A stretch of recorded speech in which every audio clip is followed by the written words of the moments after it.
Hey guys, Ryan here, and today we're going to be talking Daytona 500 entry list stuff. So, in this video, I don't know how long it's going to be. It may be a little long because I am going to be going through a lot of possible entries for the Daytona 500. I think my official count will end up right around, I think I have 45 cars listed that I think are reasonably possible. And we can go with some of the very easy ones right off the bat. So obviously we know there are the 36 chartered cars. So you've got those obviously guaranteed in. So that's 36 cars. 40 cars are allowed into the 500, which means 4 of these next cars that we're going to list are actually going to make the show. The other 4, or the other however many, will not. So, I think it's... So, let's start with the stuff that is confirmed. First off, you've got... one colleague car is confirmed. So, we know colleague's going to be entering a car like they did this year. I think likely for Justin Haley. Possibly if Justin Haley's already racing for Spire in their 77 car. Maybe they end up going with Allmendinger, but I think 9 times out of 10 that colleague car is probably going to be for Justin Haley. Recently announced, and we talked about it actually yesterday in my video, David Reagan will be driving for Front Row Motorsports in an unchartered 36 car. So that will be a third car at Front Row Motorsports, so that adds another car. That's 2 of your non-chartered cars. Then a while back we had it confirmed about a week or 2 ago, we had it confirmed that Noah Gragson will be driving the number 62 Beard Oil Motorsport Chevrolet in the Daytona 500. So that's another confirmed car. And the 4th unchartered car, which at least in my research it appears to be unchartered. I find it strange because it's been chartered the last several years. The 37 JTG Doherty car for Ryan Preece is also supposedly unchartered. Most of these unchartered cars, I don't necessarily have drivers I would pin to them. Well, I guess colleague, probably Haley. Front Row Motorsports. For the announced ones, we do. But for some of the speculation ones, it's pretty much the driver is the question mark, not the car actually showing up. So that's your 4 announced so far open cars that have to qualify their way in. Now, looking back at this season, every race post the pandemic saw a Tommy Baldwin racing car. So to expect that they did that and would sit out this year's Daytona 500, I think is honestly ridiculous. So I think you can easily chalk up a Tommy Baldwin racing car. And my guess is they'll go back to their 71 number that they were going to use or that they tried to use in the, 2019 Daytona 500 when they tried to qualify with Ryan Truex. I'd say there's a good chance it's them. I've heard Reed Sorensen's name thrown around. Again, I think he'll just fill in where needed, but I think Ryan Truex would be their first choice. Well, first choice of drivers that have worked with them in the past. So that would be my guess. This would be a great chance for Penske to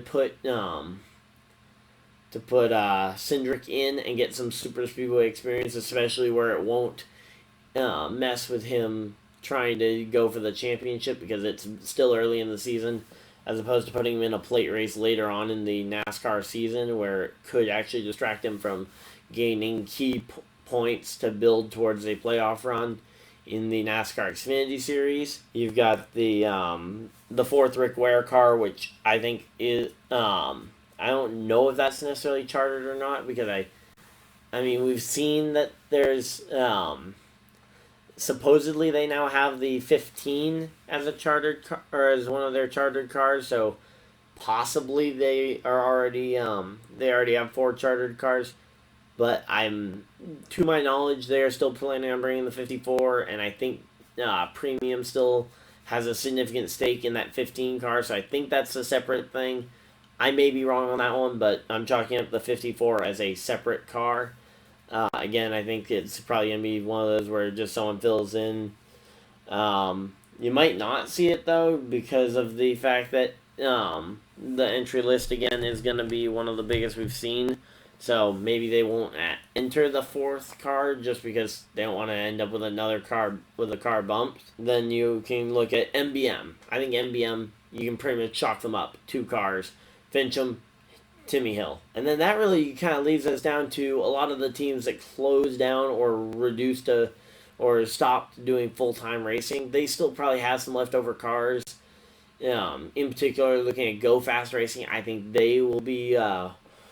they will probably make at least one start in the NASCAR Cup Series, and I would say outside of them being worried about getting bumped, I'd say Daytona would be a good place to try and make that happen. Same with Gaunt Brothers. I would assume Gaunt Brothers will be back in the Daytona 500. It'll be a limited capacity, but I would anticipate they will be back. And for them, I would anticipate probably going back to Parker Kligerman as the driver. I wouldn't be too surprised, though, if you end up seeing someone else. But Kligerman would be my pick to fill that car, so... And then you have the question marks of, okay, does RCR enter an extra car for Ty Dillon? I think yes. So I think that will be another slot that you could possibly chalk up. And then let's talk about the 2 slots that everybody's putting on there that I don't think are going to happen, which are going to be the NY Racing Team and Johnny Sauter in the 54 car, and the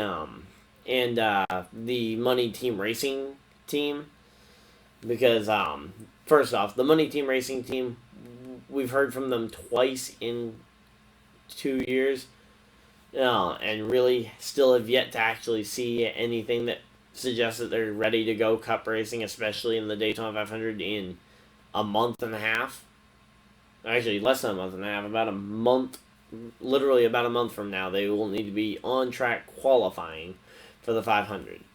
And to go along the same lines, the NY Racing Team, they haven't posted anything on their public Twitter page or anything.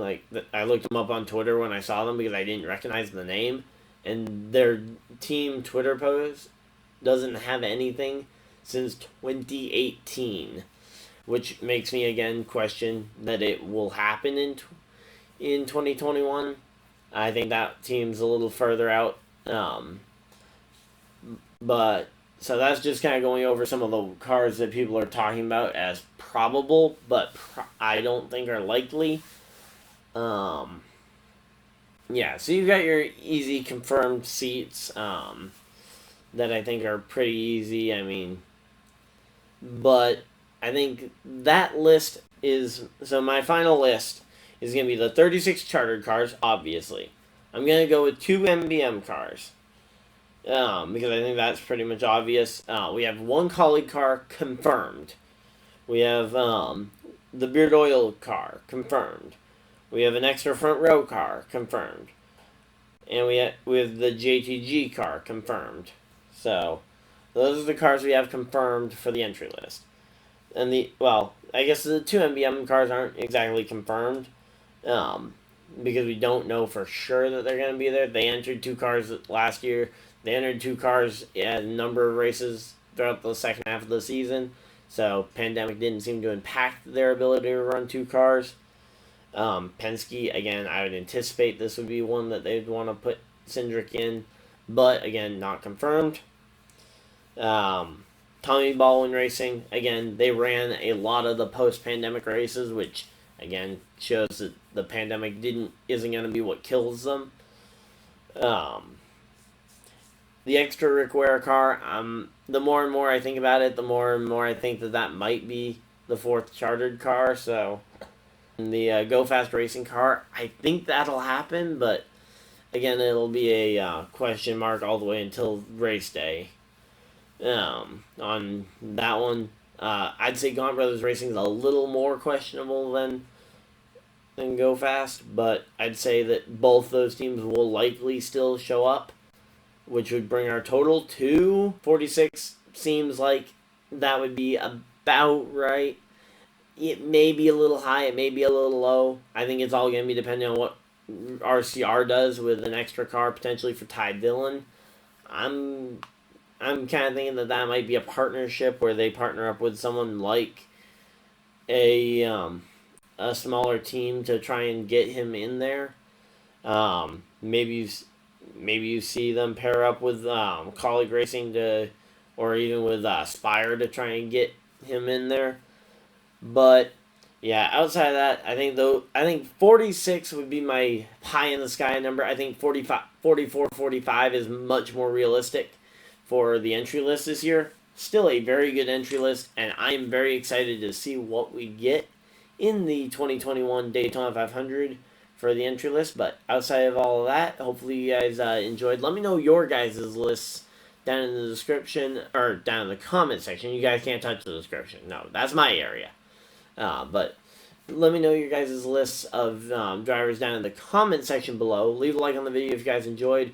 If you guys really enjoy the content, subscribe for more motorsports content and discussions like this. Otherwise, hopefully you guys enjoyed, and I'll see you guys in the next video, live stream, or whatever you guys decide to do with the rest of your day. Have a great day, everybody. Goodbye!